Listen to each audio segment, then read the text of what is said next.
This is the second part of the story. If you want to watch the first part, you can see the link in the description. Enjoy! I turned in a circle, realizing the futility of trying to escape.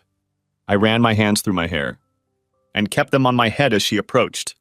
All I could do was watch her approach. I could only stare at her, helpless, pathetic in my pain. "What?" she asked to explain my silence. "I just wanted to see if you had any idea how beautiful you were," I said sadly, "and I wanted to know how the hell I was going to get over you." "You don't have to," she replied quietly. "Yes, I really do," I said. "And it's going to take a while, Stacy, but I'll be fine in the end." "Please don't do this," she pleaded. "I live that scene every day, Troy. I don't know why I did what I did." I panicked and ran away. "For God's sake, Troy, I was only 21 years old and I felt trapped." She grabbed my hands to keep me from leaving. "When I came to you for our first date, you knew about my history with David," she said. "You knew that and you pursued me anyway. How are you different from David?" "I never lied to you. I always told you I cared about him. Every damn time you asked me why I was with him when he treated me like that. Don't you remember, Troy? I told you I was with him because I loved him. I told you that every damn time. But you still came back to me, and every time you looked at me. The way your eyes lit up when I was around you, Troy, do you have any idea how that made me feel? You treated me like a queen, and I realized I was falling in love with you. I hated the way David treated me, but I was conflicted. You spent every second you could with me. You'd come over and help me do my homework, wash my car, or just hang around. You spent time with my father to be on his good side.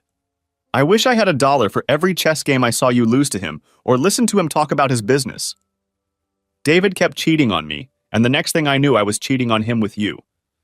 You kept asking me out, and I started to accept that we were a couple and David was a thing of the past. But it still pissed me off that he was seeing other girls. One of the reasons David and I were having problems was that he constantly wanted my cherry. When I kept resisting, he threw me down to be eaten by girls who were dropping their panties. I was furious about that. You never gave me ultimatums, and I was able to relax knowing I could go at my own pace, and I fell in love with you. Of course we didn't have sex, we just kissed a lot. But if you'd put any pressure on me at all, we would have, and you knew it. But you also knew that I wanted it to mean something when I wore white to my wedding. But always in the back of my mind, I couldn't understand why David let me go. Why didn't he fight for me? How could he let me go to you? Back then, you and I were in college and our lives were scheduled. How we were going to get married and have kids. But while you continued to focus, I was still caught up in my own questions. And unbeknownst to you, David came to me and asked me to take him back. And I was trapped between the two of you. On the one hand, I had Mr. Serious, hardworking, reliable, and loyal to me. On the other, Mr. Fun, dangerous, carefree, and unreliable. I know it sounds like a cliche, but you two made me feel complete. When we had that night, I panicked and ran and hurt you that I shouldn't have hurt you. I was so ashamed of what I had done that I kept running. I ran to Europe. I ran to California after I got married because my father banished me. It didn't change anything, Troy. No matter where I ran, you were still in my thoughts. So I decided to come home and meet you face to face. I owe you a debt of gratitude. My life is not going the way I wanted it to. I hate my life with David. I hate that he never stopped cheating on me, Troy. But it's not like in high school when he cheated on me like he always did. I had you to make me feel better then. And now he's cheating on me and I'm all alone, Troy. The reality is that I belong to you. I made a bad mistake and I'm going to take care of it, Troy. Yes, but there is one big difference between our realities, Stacy. The day after you ruined me, you were still with David. And the next day, and the next, you didn't come back to me. I'm still trapped in a hell I didn't choose. I wake up every day knowing that the woman I love is with another man. Don't you understand, Stacy? You made your choice. And the subsequent circumstances will never allow us to be together, so please let me go. My heartbreaking, pitiful plea brought unshed tears to her eyes. I pulled apart her embrace. I'm just going to leave, Stacy. Tonight was a mistake, just another big mistake. Where she got the strength from, I have no idea. But she grabbed my wrist and pressed my palm against her tit with force. She looked up at me and said, "Now try to get away." She kept pressing my hand against hers, and God help me, I began to squeeze it gently, and then I moved toward her and began to kiss her. She nestled into my arms in agreement. I immediately took in her familiar body, yet so different after 6 years of change. I tried to trace her new form clad in a dress. She moved her foot toward mine to prolong the contact. I immediately stiffened to the discomfort of my pants. "Please, Stacy, stop this now!" I gasped between kisses. She kept throwing herself at me, and I kept fighting myself. The most telling thing was that I didn't fight her off. I didn't reject her. I met every moment of her passion with my own. She lifted one foot off the ground and rubbed against me. In response, she sat on top of me while I held her in my arms. Slowly, she lowered her pelvis to the ground, pressing herself into me. "Stacy, I can't. If I do this, I'll be no better than David. I don't have much left, but my conscience won't let me do it. If your marriage is so terrible, leave him. Divorce him and find someone who will make you happy. There is too much history between us to overcome. Too much animosity and bad blood for us to overcome. Your father will destroy me, or I will destroy him. There is no other way. I'm tired of you hurting me, Stacy. You have to realize that I will always love you. All this time, all this pain, all my pretend hatred for you. It's killing me, Stacy. I'll never forget you, but I need there to be an end between us. I need to be able to consider you my friend, despite what's about to happen. If we continue tonight, I promise you that you will hate me, or I will hate you for the rest of our lives." My explanation was the catalyst for her tears as we continued to hug each other. Right in front of David Porter. As soon as I moved away from Stacy, he delivered a punch to my jaw. I fell back down on the seat of my pants, disoriented by the blow. In a daze, I watched Stacy stop David from finishing me off with his legs, and I sat up, trying to clear my brain. Fortunately for me, David was followed outside by several of his henchmen, including Fred Carter, who watched me with a chuckle. The rest of the group joined Stacy to physically restrain him from maiming or killing me. David continued to yell at me, threatening me with death when he was finally dragged away. I continued to sit on the ground as the nausea and dizziness gradually passed. I groaned when I was finally able to stand up. Once again, I had a ridiculous thought. No one would forget this 10th reunion. I limped home literally and figuratively, all the while fighting to keep the contents of my stomach from revolting against me. Staggering up the stairs and limping, I walked to the refrigerator. I scooped some ice into a rag and applied it to the sorest spot. Physical pain. Nothing helped with the heartstrings that had just been torn. Something strange was happening to my body. I found it hard to make my body follow the commands my brain was giving me. I felt something wet and damp running down my neck. I finally managed to bring my hand up to it, and with my vision slightly unfocused, I saw blood on my fingers. After what seemed like an eternity, I was able to dial 911 on my phone's speed dial, and gasping, told them of my predicament. Fearing that I had a concussion from David's blows, I decided to try to stay awake until the ambulance arrived.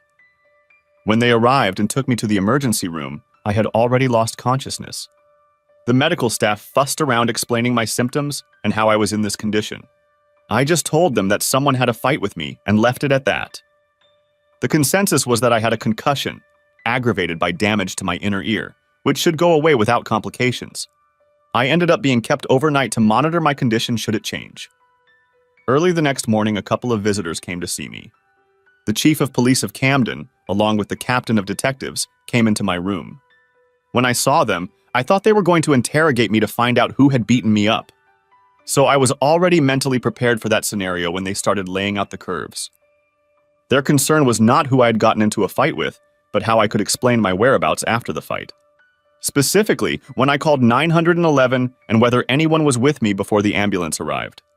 I advised them to contact the ambulance service and the hospital to satisfy their curiosity about my timeline. If they had any other questions, they could contact my attorney, I informed them. Both men left with frowning faces. In a normal situation, I would have gladly agreed to help the police, but the hostile attitude made my radar wary.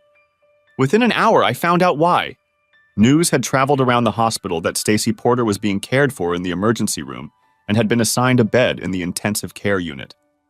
She had been beaten to a pulp by an unknown assailant and was in a coma from her injuries and the medication she was being treated with. My attempts to see her were easily thwarted by the medical staff, and I felt frustrated that I couldn't figure out what had happened. No doubt my attempts to see her would have added to the rumor mills. My hospital stay was extended a couple more days because the attending physician wanted to make sure I didn't have any extenuating circumstances related to the concussion. There were only 2 circumstances that I was aware of. First of all, I hadn't heard a word from Janet, my bride-to-be, all weekend. I could only assume that she had heard about the spectacle at the country club and was angry with me. Secondly, I had the misfortune to see David Porter as a visitor. Turning, I saw him standing in the doorway of my room. A gloating grin indicated that he was thinking about my predicament. I continued to stare at him, savoring the results of my sneak attack. "David, I can understand why you decided to fight with me, but why would you want to do that to Stacy?" I asked. The grin grew even wider as he replied, "Do what? I have no idea what you're talking about. The only one with a motive to harm Stacy is you, David. What are you going to do when Charles Bachman decides to intervene?" "Don't worry about it, Troy. He and I have an agreement, and the police have already gotten their orders. The perpetrator of the attack on Stacy is some unknown person. When Stacy recovers, she will be sent back to California to live with her sister. Charles Bachman and I will continue to do our usual business of running you out of town like a beaten dog." I shook my head sadly. "Charles Bachman hates me that much? He let you beat up his daughter and try to blame it on me? He can't stand what you walk on. You constantly humiliate his family. What you and Stacy did at the school reunion was just icing on the cake. He fully approved of my measures to punish Stacy. David, I can almost understand why he hates me. But what have I done to you that you hate me to this extent?" My question startled David. For a brief second, the anger in his eyes was replaced by a sense of doubt as he searched for an answer. "Mister, Stacy is better than you." "Mister, I think I'm better than everyone else," he replied stiffly. "Did you think I was going to let you get away with stealing Stacy from me?" "You didn't allow anything," I quickly interjected. "You dumped her, and I came up to you and told you I intended to ask her out. You didn't object. And you know what, asshole? I changed my mind and decided I wanted her, and I snuck into her pants every chance I got. And she still wouldn't let me, saying she was saving it for you. Hell, even when we went to Europe after she ran away from you, all she did was mope and cry for you. She still didn't want to sleep with me. I was so angry. Then we flew back to the city and her father read her the riot act and told her she had to marry me because he wouldn't tolerate any more scandals from her. So we played the wedding under the gun, and she cried like a baby when I finally slept with her on our honeymoon. So I go off and have fun, and she sits at home and wishes she'd left her poor Troy behind, which is fine with me. Because when you're finally on the street, she can pick you up, as far as I'm concerned. I'll be running Bachman's Enterprises, and you'll be throwing garbage in the trash can if I can help it." "David, I'll tell you once, you're going to have to go a long way to get rid of me," I replied. "And don't think you're going to be able to kick my ass. Even after you hit me and kicked me, you didn't hold me back. I was already getting up to fight back when Stacy stopped the fight. I would have killed you." I said it offhandedly. The hint of David's inability to hold me weighed on him as he walked away. I wanted him to dwell on that fact. Somehow the days at the hospital went by unnoticed. Janet was still missing. I kept in touch with Tom Jenkins, who was doing business on my behalf. I was contemplating revealing to him aspects of the bank's affairs that he wasn't privy to when I got word that Stacy wanted to see me. When I entered her room, I shuddered when I saw the extent of her injuries, and my dislike was taken to a new level. How could someone do that to someone they were supposed to love? She invited me to sit by her bedside, and I took her frail hand. "I suppose you heard I was banished again," she said weakly.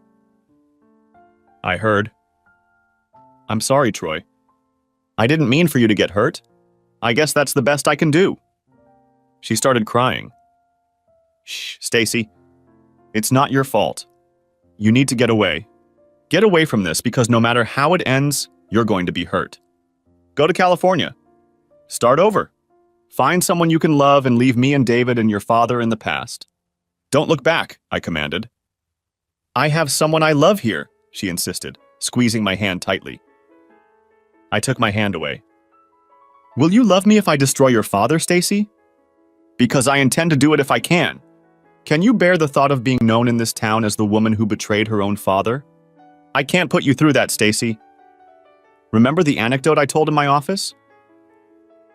"You mean the one where you hinted that I was a slut?" she asked. You're not the whore, Stacy. It's me. You've submitted an offer worth millions of dollars. And I'm so eager to chase you that I'm willing to settle for your reputation being worth $5 in the end. I can't hurt you like that. You're too dangerous for me, Stacy. Go away and live in peace. I walked away, hearing the sobs echoing in the room. The day I was released, I went to the bank and thanked Tom Jenkins for his guidance in my absence. Janet's desk had been cleaned out, and her copy of the secret bank books was gone too. That evening, while I was in the attic of my apartment, I heard familiar footsteps approaching me. Hi, Janet, I said, not bothering to make sure it was her. I just stopped by to return your key, she replied. Okay, I replied neutrally. I waited. Mr. Buckman wants to meet you tomorrow night at the country club to discuss business with you, she informed me. Okay, I replied again.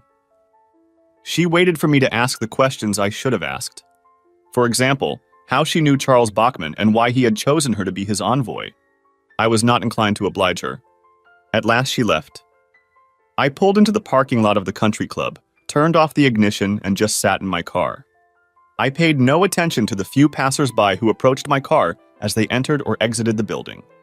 Gathering all the strength and energy I would need to see the meeting through, I began a series of deep breaths. Finally, I left my old beat-up Chevy among the immaculate Cadillacs, Lexuses, and Mercedes and walked to the entrance. The receptionist occupying the entrance was preparing for me to go through the hassle of announcing my name and the purpose of my visit, and then wait for an escort since I was not supposed to walk down the corridor alone. I walked past her as if she was invisible and paid no attention to her shocked face and protests as they subsided, and I continued down the hallway. Civility was not a priority in my current frame of mind. I wouldn't waste my energy on my subordinates today. As if out of thin air, Thomas Clark, the manager of the country club, appeared in front of me and kept pace with me. Good evening, Mr. Harrison. How nice to see you here again, he said cordially. I glanced at him. Thomas Clark was one of the few protesters who had opposed my family's expulsion from the country club.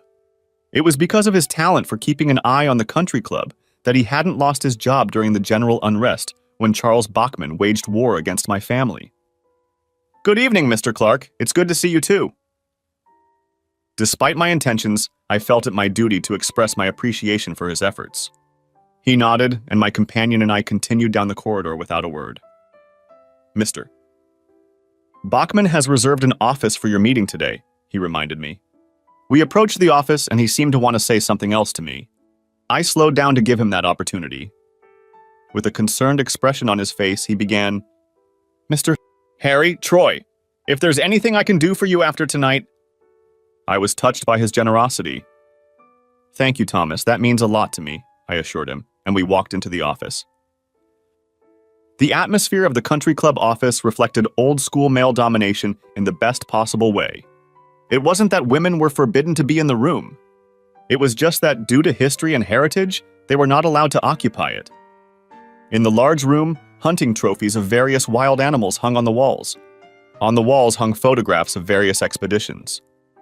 I had a fleeting desire to see if any of these photos included the ones my father traveled to, or whether, in imitation of Stalinist Russia, he had been declared banned and the offending photos removed.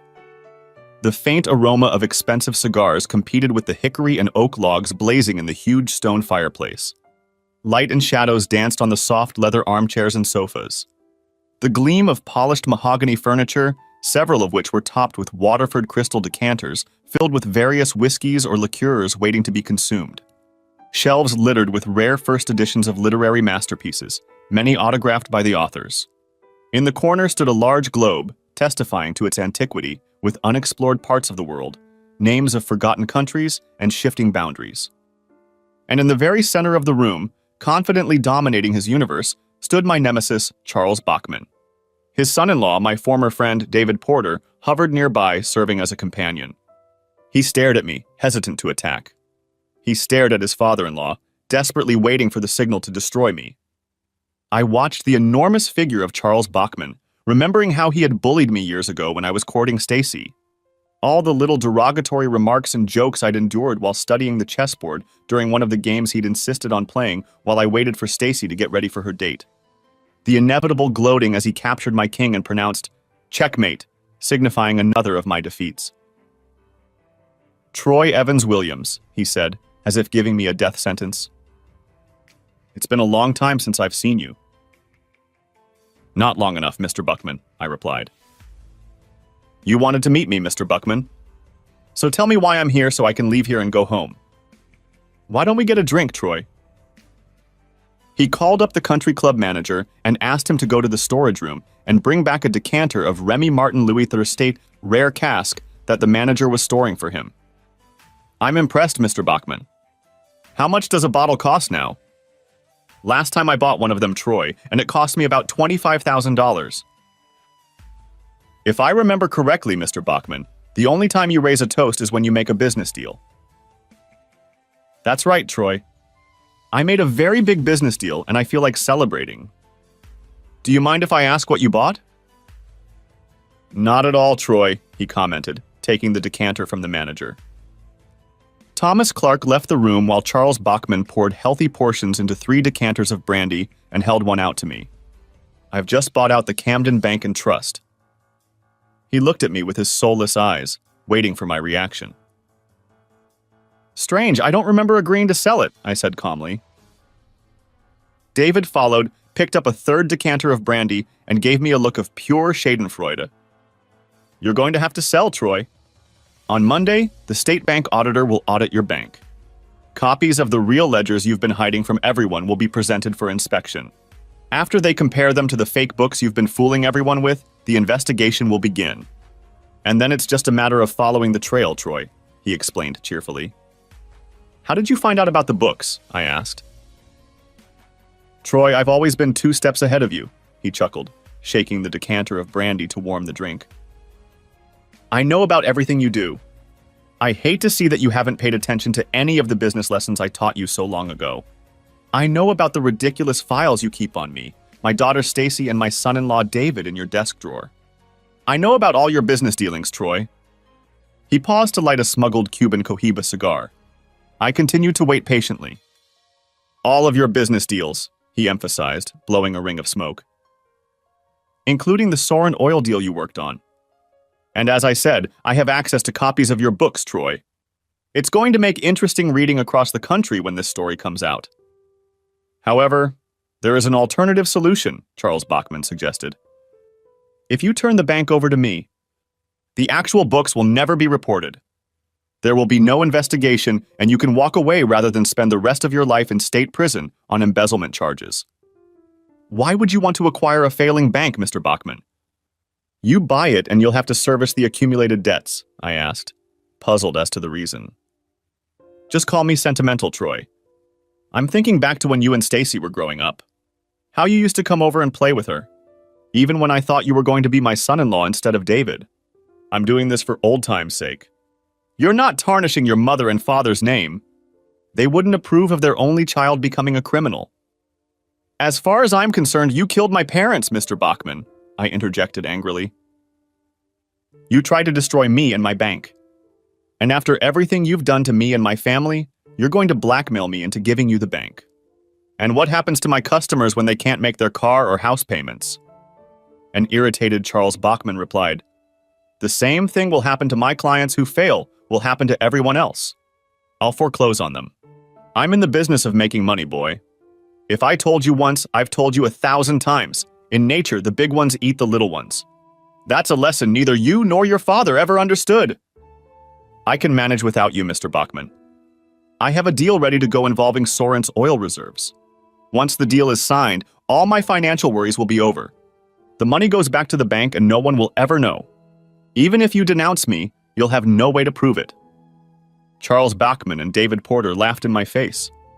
"You can't count on Soren's oil stocks, Troy. Unbeknownst to you, I've been buying up every stock that comes on the open market. I now own 63% of the stock, and that number keeps going up. I'll be richer than Bill Gates and Warren Buffett combined before it's over, and you'll be left in the dust, Troy." "Checkmate, Troy!" I remained silent while he and David enjoyed my obvious torment. He studied my discomfort as I began to search the room for an exit. Any way out? I glanced at the table where an ornate chess set stood ready for play. I remembered all the games I had played with Charles Bachman and lost. I continued to stare intently at the chessboard. Stanton's ebony pieces and their counterparts carved from ivory by a master craftsman many years ago. Now they waited in silence for the game. Charles Bachman followed my gaze and a smile flashed across his face. You know, Troy, it's been a while since we played chess. Why don't we make a little bet? If I win, David takes over as president of Camden Bank and Trust, and you go to jail. And if I win, suggested I, taking a sip of very expensive brandy. The very idea seemed to be a slap in the face to Charles Bachman. I could see him blushing and struggling to control himself over this ridiculous idea. He narrowed his eyes and said, If you win, you will remain president of Camden Bank and Trust and work for me for the rest of your life and not go to jail. If it weren't for the fact that you've never beaten me at chess, I might have lost on purpose to keep you under control. But I think it would be best if you left this town with your tail between your legs, he hissed angrily at me. He turned away and grabbed a couple of chess pieces, shielding himself from my gaze. He turned to me again and extended both fists at arm's length. There were pawns hidden in his hands. All I had to do was guess correctly, and I would start with white and gain the advantage of the initial move. He continued to wait for me to decide which hand I wanted open. I waited half a minute before I put the palm of my right hand under the left fist of Charles Bachman. A knowingly victorious glint appeared in his eyes as he moved the pawn into my hand. I clenched my hand into a fist, and the pawn remained undisclosed to everyone. Since I know I have a black pawn in my hand, I have chosen your remaining hand. I will start with white. I opened my hand to show the black pawn in my hand. A look of anger and disappointment appeared on Bachman's face as he had not calculated my trickery. Since I first played with him, I was given the opportunity to choose pawns. Contrary to the law of averages, I always lost.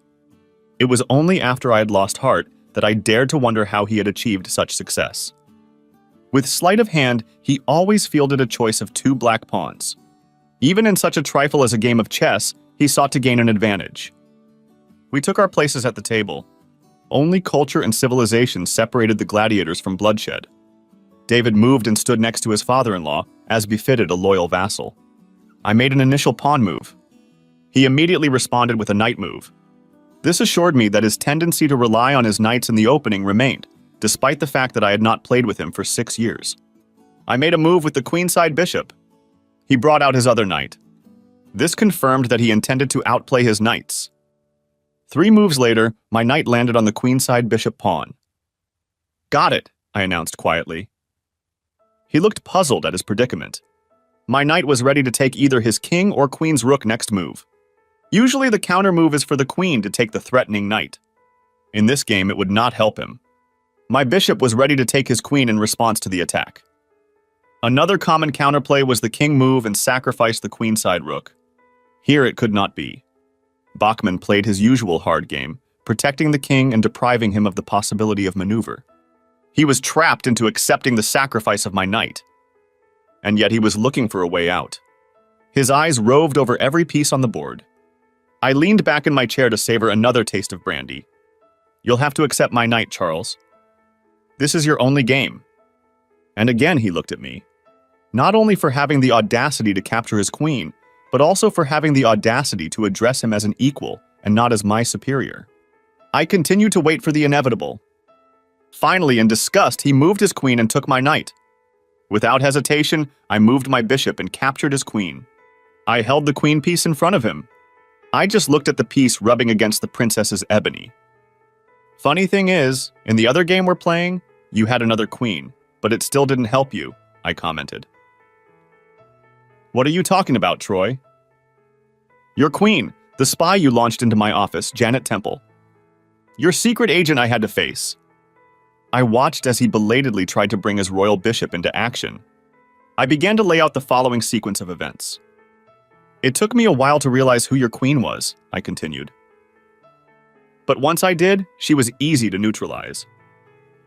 All I had to do was feed her false information, and I knew she would come back to you. I bring out my queen to start fighting as we continue to play. You see, Chuck, there are 2 sets of books. But the fake counterfeit books show that the bank is in trouble. The public books are real and show that the bank is thriving. I baited you into thinking my bank was in trouble because I knew what your natural reaction would be. The big one always eats the little one. Isn't that what you've always said, Chuck? He had a stunned look on his face at the fact that I had used a patronizing nickname and moved my queen diagonally across the board to capture his queen rook. Once again, I was able to calmly say, "Got it." I've known for almost 2 years that Janet was passing information to you, Chuck. I knew that you forced her into an intimate relationship with me so that I would lower my defenses. I set up several situations where I gave you the right information through Janet. After you were able to thwart my attempts with her information, you trusted her 100%. Then every once in a while I would provide her with a legitimate nugget for you to save her. That kept you on the hook. Bachman moved his king from a dangerous position to the next row. I then moved my queen horizontally across the board, and now his queenside rook was also a victim of the game, since I had removed it. The queen and both crows are gone. You're not doing too well, Chuck, I remarked. But back to Janet. You relied entirely on her reports, and she relied entirely on the information I gave her. You see, I was constantly updating the false forged books to show the gradual decline in the bank's assets. Janet would check the information on her computer and double-check it on mine and then pass it on to you. Janet was never in a position to do a legitimate audit, so I kept passing you false information. It allowed me some respite to repair the initial damage you did. The scary steps I had to take over and over again to build up the necessary margin of safety.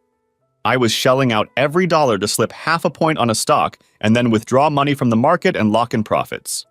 Janet always got the information a little later than she needed to in order to contact you in time, and you had time to squash me like a bug. It must have been frustrating for you to see me slip through your fingers day after day. Of course, for every one of my winnings, you erroneously said that I was losing on 4 or 5 other trades a day. You may have checked and verified the daily trading of the stock in question, and the trading activity report seems to confirm Janet's information. He woodenly took my queenside bishop, and I responded by taking one of his knights. He made a move with his remaining knight, trying to put pressure on my king. I started destroying his pawns with my queen. So, as you can see, Chuck, it won't do anything when the state auditor comes on Monday. The real books will be presented, your information will be noted, and there will be an investigation. The only proof you have is a computer printout from Janet, your and David's second-hand accounts of this information, and Janet herself. There will be no corroborating evidence. The computer from Janet's office and my personal computer are already missing and have been replaced with new ones with only the correct numbers on them. You will never find the hard drives with the erroneous information you relied on. The audit will take about a week and the final report will exonerate me and my bank. Now my rooks were free. The end of the game was approaching. I took his king bishop. As you can see, Chuck, your plan is going almost as well as your chess game. You underestimated me and now you're paying the price. His remaining knight has fallen, and Bachman's last major piece besides his king is his queenside bishop. I moved my king to the dark square. Now his queen bishop would be powerless against my king. With the help of the queen and rook, I began to force his king to retreat. One agonizing move after another, and Bachman would not give way. But I didn't want him to. I wanted his king trapped like a rat, and finally we got it. My next move would checkmate him, and he knew it. His face blazed with anger at the humiliating defeats I had inflicted on him this evening. But there was more to come. So, Chuck, looks like I beat you at chess for the first time. The moral of the story is this: never underestimate the lengths your daughter's horny boyfriend will go to in order to score points with her father, including losing a chess game. I guess I can consider myself lucky I didn't go on a hunting safari in Alaska with you and your drunken friends. The thought of having to hang around you and suck up to you for a week still makes me want to puke to this day. Thank God David had no problem kissing your ass every day. David automatically lunged toward me, wanting to get into a physical confrontation, until he saw the anticipation in my eyes. I think he realized that if he and I got into a fight, I wouldn't stop until one of us was either seriously injured or dead. He wasn't ready for that level of action. I stared at him for a while, then insultingly brushed it off as a real threat and continued my dissertation. I know that attaching Janet to me was your idea, Chuck. But which one of you got the idea to put her in my bed, you or David? None of them admitted to it. I guess I'll never know how it happened. Maybe one of you was at fault. Maybe you both, independently of each other, gave Janet a hint to try to spark a friendship. Or maybe Janet did it on her own initiative. What I do know is that I'm being torn apart again by the reminder of the betrayal of a girl I cared about. What a brilliant idea to throw me off balance while you plot to steal my bank from me. Not only would I have to relive the agony, but I would have to experience the humiliation anew every day. So does that piss you off, Chuck? The fact that I live to fight another day? The fact that my very existence reminds you of the sins you committed against my father? Normally, if I pissed you off, that would be cause for concern, because even if I foiled your plan and saved my bank, I could expect you to regroup and launch another attack. But that's where the genius of a queen like Janet comes in, I continued to lecture Bachman, as if he couldn't stop hearing about the wreck I'd made for him. I know she also told you about the Sorrento oil reserves that my bank was so counting on to bring it back to the black. Just imagine, an oil field estimated at several million barrels that has yet to be developed. Sounds too good to be true, doesn't it, Chuck? And it's too good to be true, Chuck. Once again, I fed you false information through Janet. I created Soren oil reserves out of thin air, Chuck. You were so eager to believe everything Janet told you that you didn't do your due diligence. Why would I? I certainly wasn't cunning enough to outsmart you. I've never been devious before. And you knew I couldn't dare to make a false move. Therefore, everything I invested in had to be in good faith. Thanks to me, you have seen a vision of the mythical El Dorado. With a startup capital investment of $100 billion, you would make billions of dollars in profits. The fact that you would destroy me was just the cherry on top. You flipped through all the test field reports and engineering reports that promised unquestionable success. All those reports from my desk that Janet stole for your benefit. All those reports from straw figures created by me. They existed only in my imagination and from my hands. But after creating enough papers, I pushed you closer and closer to the edge until you jumped off the cliff voluntarily. In the course of all the international business deals I've had to enter into, I've had ample opportunity to discover enough unethical businessmen who would help me pull a scam on you for a percentage. With their help, I set up a number of shell corporations on shore. Every time you bought Sorrent stock, your money came back to me. I created a false bidding war that kept the stock rising and caused you to lose your money much faster. All the debts you took on caused the price of Buckman Incorporated stock to fall. So I bought them cheap with your own money. Through a syndicate of holding companies and mutual funds, I now own the majority of your company's stock, Chuck. Charles Bachman's complexion had undergone a remarkable change. Instead of a flushed face of anger, he now had a shocked look on his face as I continued to pound him with the hammer. Within a month, a new board of directors for Buckman Incorporated will be formed. All of them will be selected by me. The first order of business will be to remove you, Chuck, on a vote of no confidence. The second would be to elect me chairman of the board. The third is to change the name of the company to Harrison Williams Incorporated in honor of my father. I realize you'll still be rich because of your holdings, Chuck, but your legacy is gone. And that's what matters to you. The days of you being the benevolent despot of this community are gone. Your lavish estate, the Rolls Royces you and your wife drive, the condos you own, the private jet. All of this, titled in the company's name for tax purposes, will belong to me. I will, however, allow you to keep your mistress. Charles visibly cringed at my revelation that I knew about his secret life. David watched stunned as his unbending father-in-law's clay feet appeared. You'll spend the rest of your life complaining about me to the FBI, the SEC, and every other law enforcement agency you can think of, and it won't get your money back. I have covered myself with countless layers of protection and continue to add them. You will grow old and bitterly regret your powerlessness to unravel my affairs. The political influence you once enjoyed will fade, and you will be left all alone, screaming in an empty room for revenge. I finished the last drops of brandy. I leaned forward toward Charles Bachman, who was now gulping air like a fish out of water. I moved my queen to the last row. See, Chuck, you've been wrong all along in your analogy of business and nature. It's not the big one that eats the little one. It's the fast one that eats the slow one. I reached up with one finger and slowly tipped at king. Shahmat, I whispered the etymological Persian term that had morphed over the centuries into checkmate. The king is captured. I left the room without bothering to look at its occupants. The events that followed were dramatic and kept the town abuzz with gossip for months. I did oust Charles Bachman and David Porter. Finding themselves out of their comfort zone, they turned on each other, blaming each other for their downfall. Mrs. Bachman divorced her husband after publicly exposing his next mistress and proceeded to beat millions out of him in divorce proceedings. As I suspected, Charles tried to get the authorities to investigate my case, but to no avail. With the loss of his wealth, he also lost political power, since no one admired him unless he was backed by money. His mistress left him in search of a better deal, and he himself entered into a series of relationships that continued to send him into a downward financial spiral. It was pathetic to watch him continue to pose as a VIP while he was the laughingstock of the town. The town was shocked when he woke up one morning and learned that he had committed suicide by shooting himself. Only family members were invited to the funeral.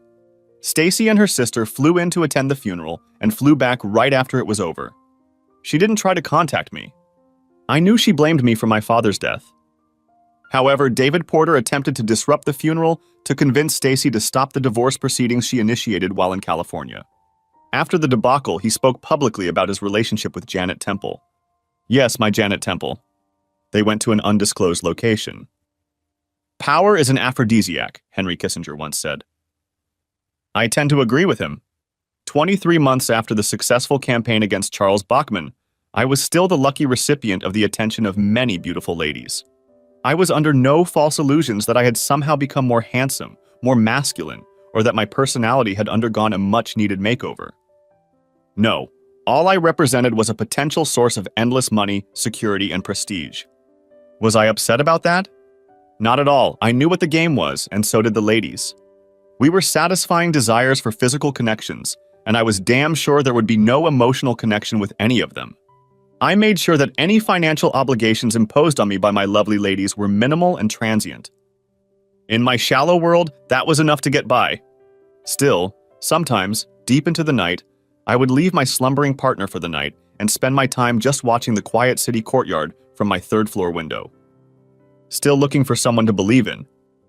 Standing like a sentry over my moonlit city that was experiencing a renaissance. Taking over Harrison Williams Enterprises, I approached a number of manufacturing companies about moving to Camden to end the city's history of being known as a one-company town. By offering commercial loans at a very low rate and convincing state officials to offer various tax incentives, a large number of companies decided to take advantage of these offers. As a result, the city of Camden experienced a boom. I originally envisioned that Buckman's Financial Plaza would soon resemble what downtown once looked like, a desolate concrete ghost town synonymous with Charles Buckman's failure. But I commissioned a study and concluded that it was prudent to allow Buckman Financial Plaza to continue in business and thrive. People psychologically wanted and needed options. People like Fred Carter, a classmate of mine who ran a Ford dealership. Fred would have resented having to obediently submit to me to run his banking business at Camden Bank and Trust. But if he had been offered to do business with Buckman's Savings and Loans, he would have been as fit as a fiddle. I didn't care which organization got the money as long as it came back to me. Oh, I did indulge my ego. The Camden Country Club has done the unprecedented thing of rescinding a member's expulsion and granting me membership. I guess after it was revealed that Harrison Williams Enterprises was thinking of placing a landfill next to the golf course, I thought my opinion might sway the Harrison Williams Board of Directors. I seemed to notice a few hostile and annoyed looks every time I came in. Went back to the country club, but as long as they left me alone, I left them alone. However, for the sake of vacuousness, I made sure to encourage minority membership and convert the office into a daycare center as soon as it was remodeled. I also had dinner every night at the club to demonstrate my power. I took advantage of the situation and ensured that Thomas Clark, the country club manager, was given full autonomy to run the club. He listened to my proposal to upgrade the restaurant to a 5-star establishment. I now had a place where I could bring my business lunch partners for a nice meal or a round of golf, or both. One of my fondest memories is playing golf with a woman, the chief operating officer of a corporation I wanted to do business with. She hit her second shot on a par 5 dogleg on the 13th hole.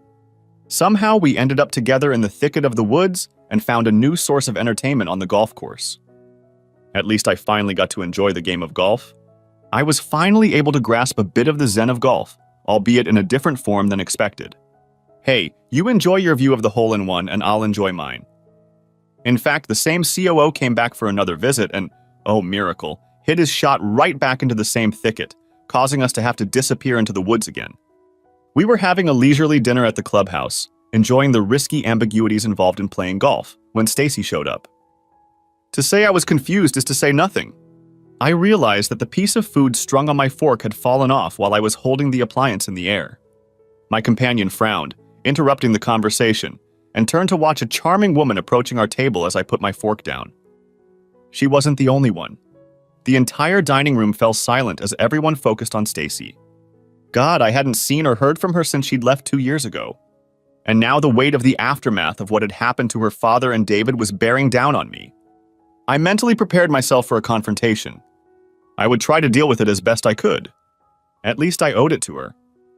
Her attention was directed solely at me as she walked toward me. I don't know if she was intentionally or not ignoring my dinner companion, but Stacy didn't seem interested in the fact that I wasn't alone and that we were in a crowded country club dining room. She was now standing by my chair, towering over me as I prepared myself for the humiliation to come. Then she knelt down beside my chair and said, "Many years ago I made a terrible mistake. I'm here to correct it if you'll let me. Troy Williams, will you marry me?" You couldn't help but notice the sincerity in her voice or her face. Somehow she was willing to forget how I had destroyed her father, her family's fortune, her husband. All she cared about was that she loved me and was willing to put everything on the line for me. For a moment, I wondered if I could I be as forgiving? Would I be able to let go of the pain and be with the woman I so desperately wanted? Would my ego allow me to counter the betrayal of my revenge with her public subterfuge? Were the ghosts of my parents peering over my shoulder, begging me to let go of my past and connect with the only woman I could truly love? I was well aware of what awaited the unintended audience. Sitting across from me, my dinner companion had a whole range of expressions on her face. There was the shocked, stunned look with which she reacted to Stacy's suggestion. There was the expression of jealous hostility at this breach of etiquette that could only occur between two beautiful women in direct competition, and something hidden in the clinical detachment with which she watched the events unfold. Now I was at the table. Now I felt the pressure that every woman feels when proposing. This is exactly how Stacy must have felt when I stumped her years ago. How could I feel my brain overflowing with all the reasons to say yes and no at the same time? I so desperately wanted my heart to say yes, and my fears wanted me to say no. And I was pressured to answer publicly, just like Stacy had been pressured that fateful night so long ago. No. I wasn't sure I'd actually said it until I saw Stacy's calm expression crumble and tears come to her eyes as she staggered up and, retaining the last vestiges of dignity, walked out of the dining room with her head held proudly high, ignoring all the gawkers. I don't think I've ever hated myself as much as I did in that moment. An excited murmur ran through the room as I quietly signaled manager Thomas Clark to come to my table. "Yes, Mr. Williams," he inquired. "Thomas, I know how impossible it is to keep things private in this age of social media. So I need you to let everyone know how unhappy I will be if I hear a word about this on Twitter, Facebook, YouTube, or any other site that embarrasses Miss Bachman," I instructed him quietly. "I understand, Mr. Williams and I will take care of it." He walked out from behind his desk and headed straight for Fred Carter's desk. Less than a minute into the conversation, I saw Fred blush and start furiously deleting something from his smartphone. When he finished, Fred looked at me with a concerned expression on his face. Thomas Clark had already left for a neighboring table. After a few minutes, Thomas Clark informed me that if anyone was foolish enough to discuss the event publicly, they risked incurring my wrath. After what I had done to Charles Bachman and David Porter, no one wanted to test my mettle. I turned my attention back to my dinner companion. There was a strange look of bewilderment on her face. "Well, I've never had a date like this before," she looked me in the eye. "Really?" I finished the last of my wine. "It happens to me all the time," I explained sharply, hoping this joking reply would hide the emotional cauldron raging inside me as I looked at her again. She jumped me before we even got to the car. When we got to my bed, we had the best night ever. When dawn broke, we sat at the kitchen table, not washing our eyes and tiredly sharing cups of coffee. "I think I'll call a cab to take me to the airport so I can leave early for my office." "What's your hurry?" I asked. "I'm in no hurry, I just know when it's time to leave." Last night I was pissed at that woman for disrespecting me and proposing to you in front of me. So I drove you home and shook the shit out of you. But 3 things make me realize that we can't have a future like this. 1. This woman really loves you enough to make herself do something so public. 2. I could never do that for any man. So whatever we are, this is not a case where I'm willing to go that far for you. I only had to nod in response to her comments, as I was in agreement with her. She was fun to be with, but we both knew we weren't right for each other forever. You mentioned 3 things. What's the third? I asked. Last night, everyone in this room could look at her and tell she was in love with you. I kept looking at you and could tell you were in love with her. In love or in business, don't take on something you can't succeed at. I've already lost that battle. As I weighed her words and considered my next steps, I watched the cab drive away, taking her to the airport. The wait was less than 24 hours. Stacy reappeared at the country club as I dined alone, got down on one knee again, and publicly proposed to me again. I was once again going through a turmoil of conflicting emotions as I was once again put in front of a choice. Somehow I managed to say no again, and again my negative answer caused Stacy the pain of rejection, and she slowly walked away, trying to keep her composure, tears streaming down her face. The room stirred again with excitement, and I called Thomas Clark over and asked him to repeat my favor from the night before.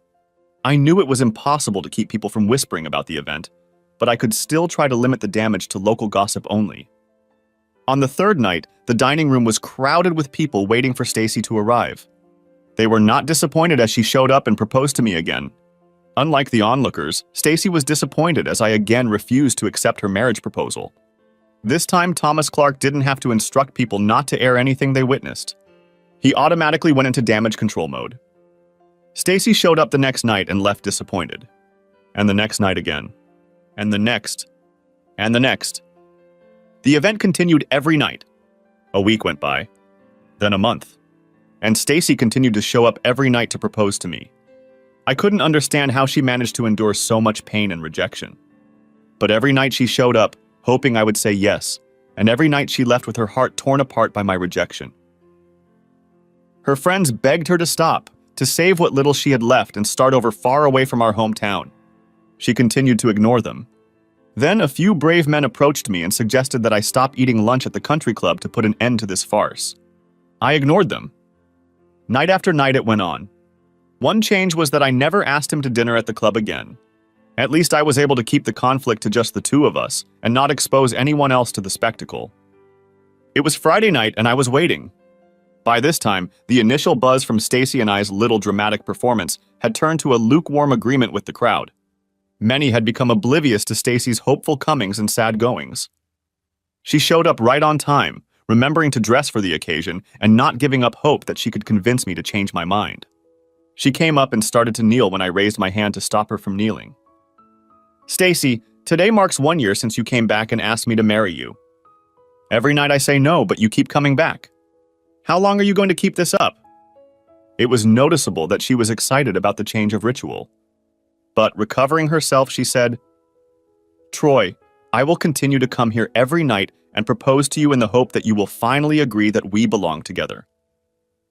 And it doesn't matter if it happens tonight or tomorrow or years from now. I will do everything in my power to right the wrong of not accepting your proposal. The heartfelt reply struck her with sincerity. You know your batting average is pretty bad in this case. She ignored my futile attempt to make the situation light.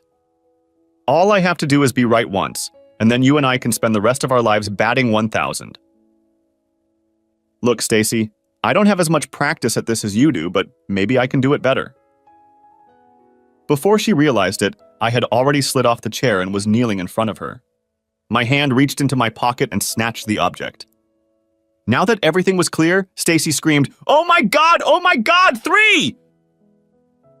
Tears of joy sprang from her eyes, and her hands reached for my mouth in disbelief as I opened the box and presented the ring to her. Stacy Ellen Bachman. Yes, she shouted. You? Yes. Getting married. Yes! Yes! Yes! Iya? Yes! Yes! Yes! Oh God, yes, I'll marry you. In a rush of adrenaline, she lifted me to my feet, pulled me to her, and started kissing me, and the hall erupted in wild applause.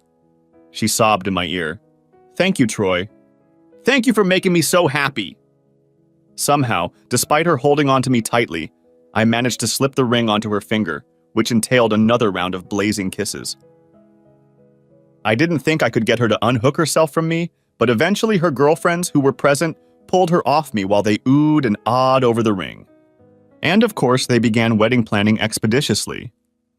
I took Thomas Clark aside and told him to put all the bills on my account. Yeah, even that bastard Fred Carter. I also told him to get that rare bottle of cognac I'd inherited when I took over all of Charles Bachman's assets. It was time to finish the bottle with a toast, which I shared with my bride-to-be. It's time to let go of the past. I watched her as she aimed at me like an erratic kamikaze. She was holding a large yellow-reddish object in her hands. I tried to prepare myself for the possibility that if she decided to throw it at me at close range, I would try to anticipate the trajectory it would take to hit my body. Instead, she held out her hand for me to take the thing from her. "Peace," she announced proudly. "Peach," I corrected her. I emphasized that Cheech to explain to her how to pronounce the fruit. She nodded with the confidence of a 3-year-old and repeated, "Peace!" Finished with that task, she turned and waddled back to the waiting baskets full of ripe, juicy fruit. If history repeats itself, in a few moments I will be the owner of another peach. I gently squeezed the peach in my hand and smelled it. It was ripe, ready to eat. I dipped the fuzzy fruit into the bucket of watery ice that held the few bottles of beer I'd rewarded myself with for finishing the harvest. Next, using a penknife, I cut the fruit in half, then into quarters and removed the peach pit. I then cut it into smaller pieces so Karen, my child, could enjoy the tasty treat. Karen returned with another peach and held it out to me. "Peace, Daddy!" she demanded. Next to me, the love of my life started laughing at us. I looked at Stacy and smiled at her, then returned my attention to Karen. "Peach," I repeated, holding out a small piece of fruit to her. Her eyes glistened as she tasted the fruit, and the pulp and juice smeared her face. Somehow she always managed to leave the uneaten peel that got on my shirt. "Don't feed her too much, it's too close to dinner time," Stacy reminded me. "I won't, sweetheart," I said, taking the opportunity to take another sip of nectar of the gods, and the cold amber liquid slid down my throat. "And no more beer, or you'll be completely useless while I raving you tonight." "Honey." She's 3 years old. She has no idea what that word means, reminded Stacy. "It's never too early to instill that habit. I don't want her blabbing. She's not supposed to repeat words in public." "Okay, I understand what you're saying. But as long as I keep eating your peach, you can have one of mine."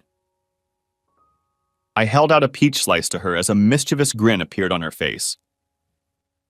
"I intend to let you eat my peach all night long," she smiled teasingly. "Just remember, I have to unload these baskets at the farmer's market early in the morning."